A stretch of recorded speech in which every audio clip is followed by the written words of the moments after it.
నమస్తే. మా చెట్టు నుండి వచ్చిన వైజయంతిమాల విత్తనాలను నారాయణుడికి మాల కట్టి వేసుకున్నామండి.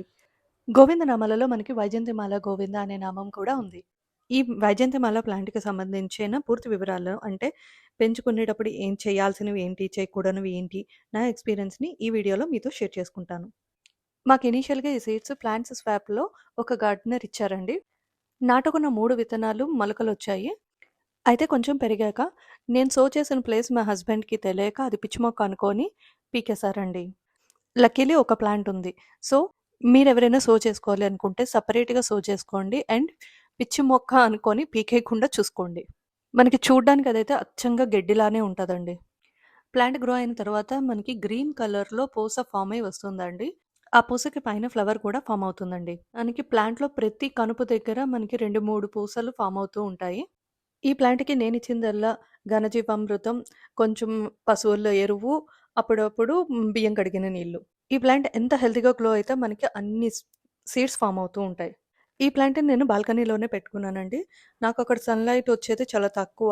ఆఫ్టర్‌నూన్ సన్‌లైటే వస్తుంది. అది కూడా తక్కువే.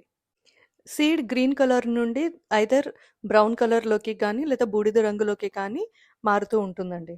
బ్రౌన్ కలర్‌లోకి, బూడిద రంగులోకి వచ్చేసరికి మనకి హార్వెస్ట్ చేయడానికి ఆ పూస రెడీ ఉందని అర్థం.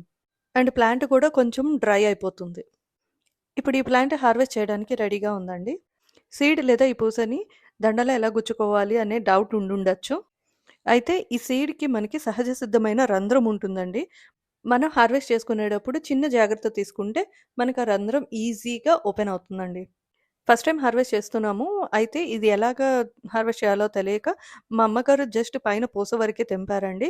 అయితే ఇక్కడ తీసుకోవాల్సిన కేర్ ఏంటి అంటే, మనం పూస తెంపేటప్పుడు పైన పూసే కాదండి, కొంచెం కిందన స్టెమ్ నుంచి తెంపుకున్నాము అంటే, మనం ఆ రంధ్రం ఓపెన్ చేసుకోవడం ఈజీ అవుతది. పచ్చిగా ఉంచేయి.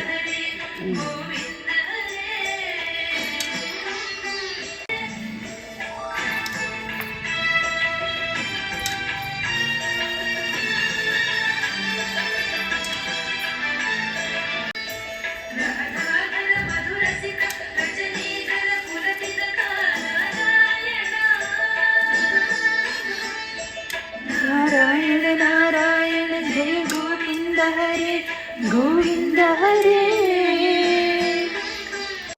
ఇవి మేము హార్వెస్ట్ చేసుకున్న పూసలండి.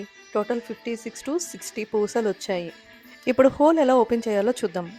పూసకు ముందు గాని, వెనక గాని మనకి చిన్న స్టెమ్ దొరికింది అంటే, దాన్ని పట్టుకొని లాగేస్తే మనకి హోల్ అనేది ఈజీగా ఓపెన్ అవుతదండి.